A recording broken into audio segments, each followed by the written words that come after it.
જય સ્વામિનારાયણ. દિવ્ય સિંહાસનનો દિવ્ય ઇતિહાસ આપ દર્શન કરી રહ્યા છો અમેરિકામાં એટલાન્ટા શ્રી ગઢપુર ધામ મંદિરમાં આવેલા આ સિંહાસનના. આ સિંહાસન અહીંયા કેવી રીતે આવ્યું, આ સિંહાસન કોને બનાવ્યું, આ સિંહાસન કેવી રીતે પ્રસાદીનું થયું, આ ટૂંકમાં જાણો. ભગવાન સ્વામિનારાયણે વિક્રમ સંવત 1885 આસો સુદ 12ના દિવસે સ્વહસ્તે ગઢપુરપતિ ગોપીનાથજી મહારાજની ગઢપુરમાં સ્થાપના કરી. એ વખતે આ સિંહાસન તે સમયે નંદ સંતોએ બનાવેલું અને આ સિંહાસનમાં જ ગોપીનાથજી મહારાજ, મા જગદંબા રાધિકાજીની સ્થાપના થયેલી. શ્રી હરિકૃષ્ણ મહારાજની પણ પાછળથી અહીંયા સ્થાપના થઈ.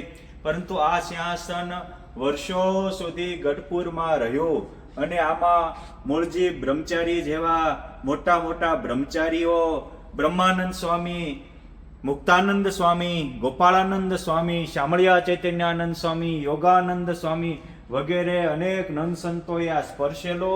મોટા મોટા બ્રહ્મચારીઓએ આ સિંહાસનમાં સ્થિત પરમાત્માની સેવા પૂજા કરેલી. ત્યારે અનેક વખત એવા મોટા ભગવાનને હારી વાતો કરનારા બ્રહ્મચારી મહારાજના આચાર્યશ્રીઓના ચરણ સ્પર્શ થયેલું, હસ્ત સ્પર્શ થયેલું આ સિંહાસન છે.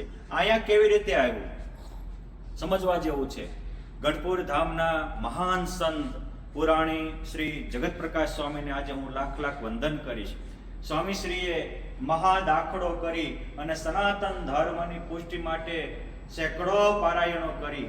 એ વખતે અહીંયા અમેરિકાના અનેક ભક્તોના સુખાર્થે સ્વામી અહીંયા દિવ્ય અને ભવ્ય મંદિર થાય એવો સંકલ્પ કર્યો અને વિચરણ કરી અને તમામ સત્સંગ સમાજને એક કરી અને આ મંદિરના પાયા નાખ્યા.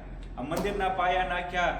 ઈશ્વરની ગતિ અકળ હોય. સ્વામીશ્રી જ્યારે ધામમાં ગયા ત્યારે પણ કહેતા ગયા હતા કે આ સિંહાસન ગોપીનાથજી મહારાજનું પ્રસાદીનું છે અને આ જો અમેરિકા જાય અને અમેરિકાવાસી ભક્તોને દર્શન થાય તો કોઈ ગઢપુરપતિ ગોપીનાથજી મહારાજના દર્શને ના આવે, પણ આ સિંહાસનના દર્શન કરશે તો પણ ભગવાન એને ગોપીનાથજી મહારાજના દર્શન જેવું અલૌકિક ફળ આપશે. સ્વામીના સંકલ્પ મુજબ સ્વામીના શિષ્યો શાંતિપ્રસાદ સ્વામી, માધવ સ્વામી વગેરેએ આ અહીંયા બધી વ્યવસ્થા કરી. અહીંના ભક્તોને રાજી કરવા માટે આ સિંહાસન અહીંયા છે. એ અમેરિકા વાળાઓ, તમે ગઢપુર ન જઈ શકતા હો તો અહીંયા આવ્યા હો, અરે કોઈ ફરવા અહીંયા આવ્યા હો તો એકવાર અવશ્ય આ એટલાન્ટા ગઢપુર ધામમાં સ્થિત આ મંદિરમાં આવજો.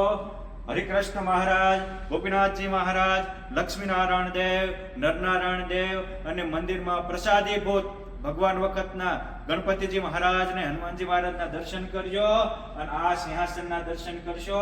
તમારા અનંત જન્મના પાપ નષ્ટ થશે, અંતર પવિત્ર થશે અને ભગવાન પણ ખૂબ ખૂબ રાજી થશે.